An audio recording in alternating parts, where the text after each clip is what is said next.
Okay, so this morning I am making yogurt, starting some yogurt. I make about a gallon at a time, and I use raw milk.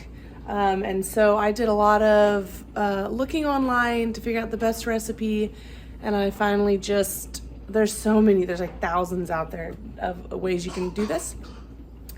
And I think I finally found one that worked for me. You know, I still can kind of tweak it and stuff, but I've made it this way 3 or 4 times and I've been really happy with it. So anyway, I'll just show you how I did it real quick. This is my Instant Pot. I've already got the milk in here. So that's a gallon of raw milk that we get from a local dairy. I take the rubber seal out of it because I'm not having to build pressure in this thing, and it keeps me from having to wash that rubber seal. Since I'm not needing the pressure, I just take it out so it doesn't absorb any of the stuff in this batch. So then I just put the lid on, make sure it's on venting, not sealing. Yeah. Then I simply hit my pressure cooker has a yogurt button. So I just hit that until it says boil. If you see, I have 3 different settings. I could do less and it automatically goes to 20 hours. Normal goes to 19. I've actually set it to that. I think its default might be more like 12 or 8. And then boil. So I'm gonna put it on boil, and then it just blinks for a few minutes or a few seconds, and then turns on by itself. And what this does is it gets the milk up to about 180 degrees, which basically pasteurizes it. And it's gonna take a little while because this milk is refrigerator temperature. So I just now can walk away from it and it'll do its thing. And once it reaches that temperature, this screen will stop saying boil. It'll like have the abbreviated version of yogurt, basically YOGT, I think, and like turn off. And so then at that point, I'll have to let it start cooling, but I'll bring you around for that part when it comes to it. All right, so just finished, and it says yogurt now, which means it has reached 180 degrees. It has been pasteurized. It took about 45 minutes, for those of you who care to know. I had never timed it, and now I have, and so good for me to know too. So then what I do at this point is I just turn it off, because now it's got to cool back down. Before you can culture it, it needs to cool, because of course right now, if you put anything in it, it'll just kill everything. So as you can see, there is a film on it. It's definitely hot. So what I do at this point sometimes, you can leave it as is, as long as you make sure you turn it off. And you can let it cool like this, where it's just sitting in the pot. To speed it up, you can stick it in your fridge. Of course, it being this hot, it'll alter the temperature of your fridge at first. But what I do is I get a hot pad and I take the insert bowl out, and it just sits on the counter until it cools down. And I'm gonna time it and see how long it takes, but it probably takes an hour or so to reach. I'm going to 110 to 115, somewhere in there. So once it reaches that point, then we'll do our next step. The milk has now cooled. It's between 110 and 115 degrees, and you can still see some of the cream floating on top. But I kind of was mixing it as I was checking it with my thermometer. So then I have my culture, which is really just yogurt from my previous batch. And it's not an exact science. I have anywhere from half a cup to a cup. It doesn't matter how much you put in there. I mean, I guess it does a little bit, maybe not a teaspoon, but that's about how much I have. I don't know, that's about a half a cup. So then I'm just gonna kind of dump it in here. And this, I just pulled it out of the fridge. So I've never warmed it up to room temperature or anything. I just pull it from the fridge and dump it in here. Okay, and then I use a whisk to make sure it's well incorporated. Kind of just stir it until I don't feel any resistance. Because when I first dumped it in there, it clumped right at the bottom. You could tell. Okay. So then put the lid on. Again, don't need to seal it, so no rubber. I just have it on the venting. Oh. You know, put your lid on correctly. There we go. Have it on vent, and then I hit my yogurt setting again. Not on boil. I did normal, and I have found that 19 hours, I like it. But sometimes I set it, I think ahead, like, what am I doing tomorrow? And I'll time it around things so I'll have time to deal with it. The longer it ferments, I guess is the word, or whatever that's called, the tangier it gets. So you definitely want it no less than 5 hours. It's got to sit at least 5 hours.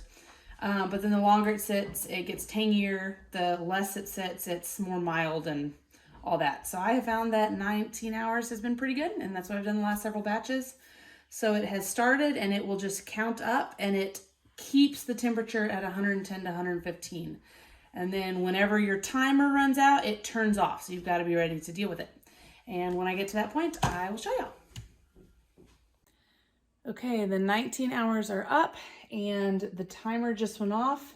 This indicates that it's done. The timer counted up until it hit 19 and then it says yogurt. So that's how you can tell it's done. I'll take the lid off. And there's what it looks like. It looks kind of separated still. That's okay. What I'm going to do is I'm going to get my spoon, or my ladle, and you can feel the thickness at the bottom. And I stir it at this point. There's the yogurt. And because it's warm still, it is going to be a little runnier, and it will thicken up more as it cools in the fridge. But I just like to kind of mix it prior to putting it in my jar. So that's more or less the texture it will have. It will thicken a little bit, but I don't mind this texture. This is a Greek yogurt, so you could thicken it by straining it in a cheesecloth. I have done that once. I put the cheesecloth, I draped it over a colander, and then I put this yogurt into the cheesecloth, and of course the colander sat in another bowl. And you can leave it for however long you want based on the consistency that you want. The longer you let it drain, the thicker the yogurt will be. I did it at night, so I ended up letting it strain in the fridge overnight, and it was very thick, thicker than I liked. And I ended up only getting about half the yield that I wanted. So I put in a whole gallon of milk, and I only got half a gallon of yogurt after straining it that long. And then the other half was whey, which I ended up freezing, and you can use the whey as a culture for future yogurts if you want. I have not yet done that, but that's what I've heard. But since then, I didn't like the fact that I only got half a gallon of yogurt after using an entire gallon of milk, and I don't have a lot of uses for whey right now. It was just going to sit in my freezer. So I don't strain it. I just refrigerate it. It does thicken up a bit more. And we eat it as is, and we like it. Our kids like it. It's a little messy with our 2-year-old, but I think yogurt would be messy regardless. So anyway, at this point, now that I've mixed it, I'm going to taste it. If it's not as tangy as I want, you can always put the lid back on and add more time. But I'm just going to taste it, see if it's the tartness that I like. Yeah, I like it. But again, if you wanted to make it more tart, simply put the lid back on and use your yogurt button to add more time. But now I'm going to go ahead and ladle my yogurt into my jar. I store them in gallon glass jars, and then the jar just goes into the fridge. So I'm going to go ahead and do that. Put my camera down there. I'm just going to ladle away.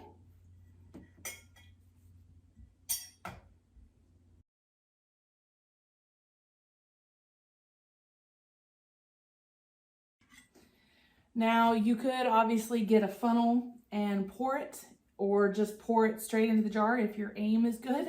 I don't have, it all seemed to come out with me, and I made a mess, and it just splattered a bunch. So even though this is more time consuming, I make slightly less mess doing it this way.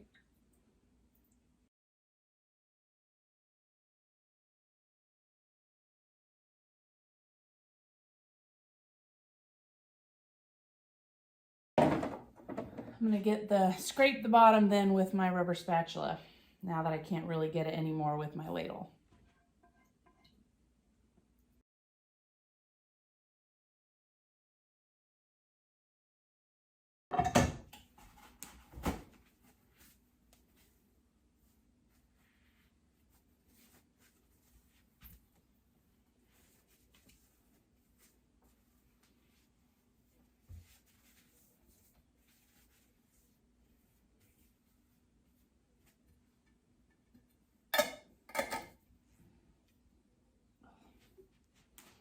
And there you have it, a whole gallon of yogurt that only cost me whatever my milk costs. So depending on what kind of milk you use, that's what this cost.